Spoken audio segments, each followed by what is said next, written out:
Và chúng tôi đã thấy là tín hiệu thả trâu từ hai ông chủ trâu. Cùng chờ xem ông trâu nó sẽ chủ động tấn công phía đối phương của mình đấy. Một sự chủ động của cả hai ông trâu.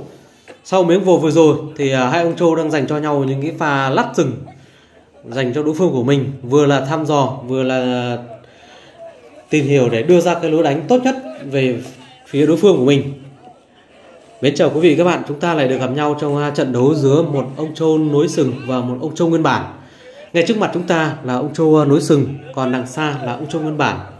Xin mời chúng ta cùng đến với trận đấu xem hai ông trâu này sẽ phô diễn những cái tài năng gì và thể hiện những cái lối đánh khắc đấu nhân hay cho chúng ta. Liên tục là những cái pha lắc sừng tìm hiểu nhau của hai ông trâu về phía đối phương của mình. Thế trận vẫn đang ghiền rất sát. Về thể hình thì chúng ta có thể thấy là ông trâu nguyên bản có thể hình là to hơn một chút so với ông trâu nối sừng. Còn về cặp sừng, vâng, một pha lấy đòn đẩy rất tốt của ông trâu nguyên bản về phía ông trâu nối sừng với khoảng cách là gần 20 m. Sau đó thì ông trâu nối sừng mới có thể là cân bằng được thế trận và quay về cái thế đối đầu. Hiện tại thì ông trâu nối sừng lại đang cố gắng lấy cáng dưới, vâng, vả sừng lấy cáng để cáng đối phương. Tuy nhiên rất tiếc là hai pha vả sừng vừa rồi lại không trúng mục tiêu. Tuy nhiên anh lại đang bẻ được lãi được đầu của ông trâu nguyên bản. Ngược lại thì sừng của ông trâu nguyên bản lại đang chọc vào cái khóe mắt của ông trâu nối sừng với một thế khóa rất hiển của hai ông trâu dành cho nhau. Và chúng ta có thể thấy là về cặp sừng của hai ông trâu thì ông trâu nguyên bản với cặp sừng là rộng hơn, còn là ông trâu nối sừng với cặp sừng là độ rộng sừng là hẹp hơn. Về chiều dài sừng là cũng tương đương nhau.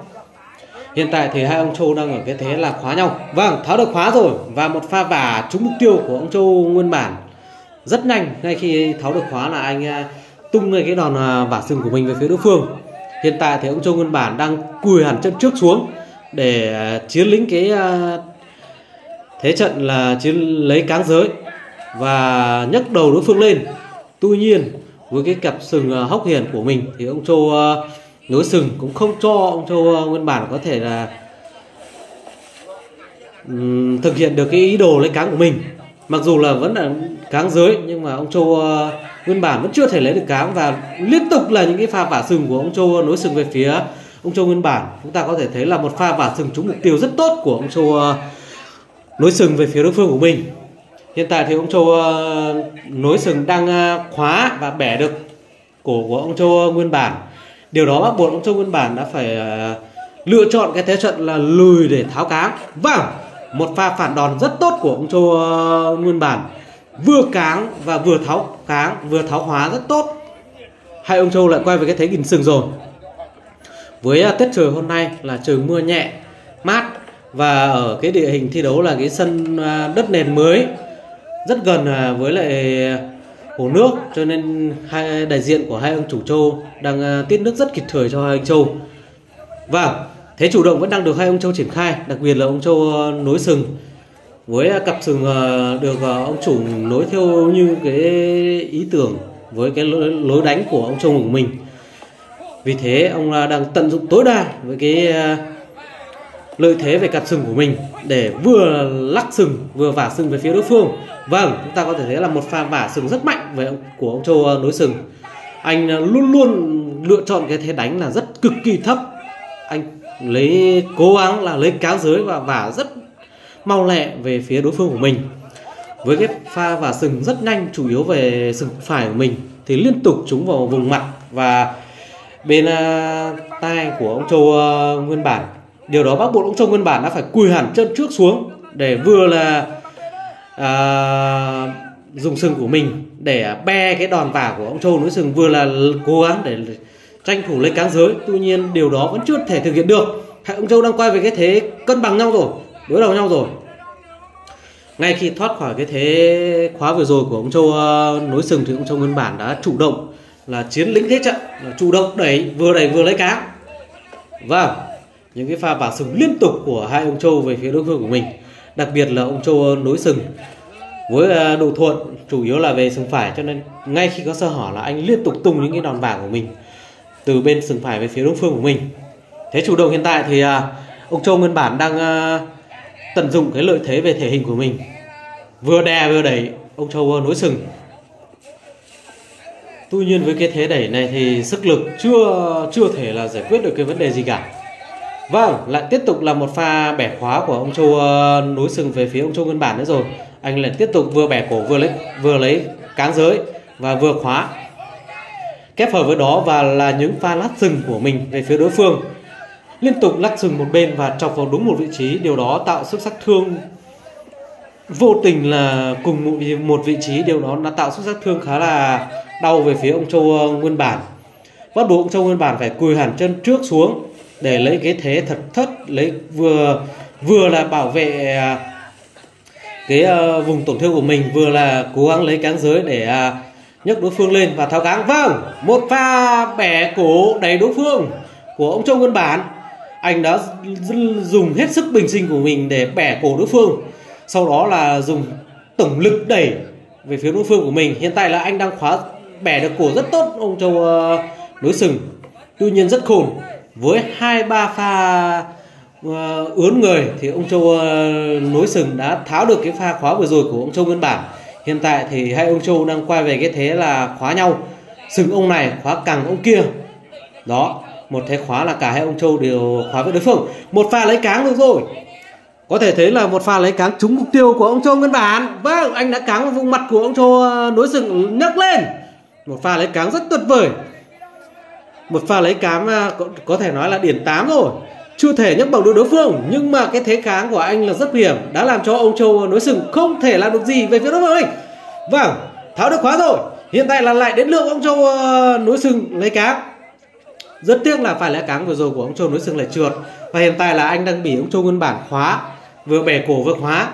Bắt buộc anh phải cùi hẳn hai chân trước xuống để tháo khóa. Cùng chờ xem ông nào sẽ tạo được sức sát thương lớn hơn về phía đối phương của mình này. Vâng, đòn của hai ông Châu này có thể nói là tương đương nhau, lối đánh cũng khá là tương đồng, cặp sừng cũng độ rộng sừng mặc dù là có chênh lệch nhưng mà độ dài sừng thì là tương đương nhau. Chúng ta thấy là đây là hai ông Châu tài. Về mặt thể trọng thì có thể nói là hai ông Châu này là ở thể trọng là vừa thôi, gọi là hai ông Châu vừa thôi. Liên tục là những cái sự chủ động của ông Châu nối sừng về phía ông Châu Nguyên Bản. Thời gian thi đấu của khát bấu này hiện tại đã diễn ra được hơn 7 phút. Với sự tiết nước kịp thời thì chúng ta cũng chưa thấy là cái tín hiệu xuống sức của hai ông Châu rõ rệt. Tuy nhiên có thể thấy là cái hơi thở và cái độ dốc của ông Châu Nguyên Bản là đã có dấu hiệu là thấm bền hơn so với ông Châu nối sừng rồi. Mặc dù là thể hình to hơn, tuy nhiên anh là ông Châu dùng nhiều sức hơn. Đặc biệt là với cái pha đẩy vừa rồi với cự ly khoảng gần 40 m thì đã làm cho anh tổn hao đi sức lực nhiều hơn so với ông Châu nối sừng. Vì ông Châu nối sừng chủ yếu là anh dùng sức của mình để bẻ cổ đối phương, lấy cáng và lắc sừng thôi. Thế trận hiện tại thì hai ông Châu đang dành cho nhau những cái miếng khóa. Với cái chiến thuật khóa như này thì cả hai ông Châu đều đang ở cái thế là vừa khóa đối phương và vừa bị đối phương khóa. 50-50 thôi. Với cái thế khóa này thì vừa tạo cơ hội để cho hai ông Châu nghiên cứu lại đối phương và tung ra cái đòn đánh ở cái thời điểm là đối phương có sơ hở. Vâng, hai pha lắc sừng chủ động của ông Châu nối sừng, điều đó đã tạo ra một cái sức sát thương về vùng mặt đối với ông Châu Nguyên Bản. Hiện tại hai ông Châu đã tháo được khóa rồi, quay về cái thế đối đầu nhau rồi. Ngay khi tháo được khóa là ông Châu Nguyên Bản lúc là ông Châu chủ động dùng sức của mình để đối phương, và sau đó là liên tục là những cái pha vả sừng rất mạnh của ông Châu nối sừng về phía đối phương của mình.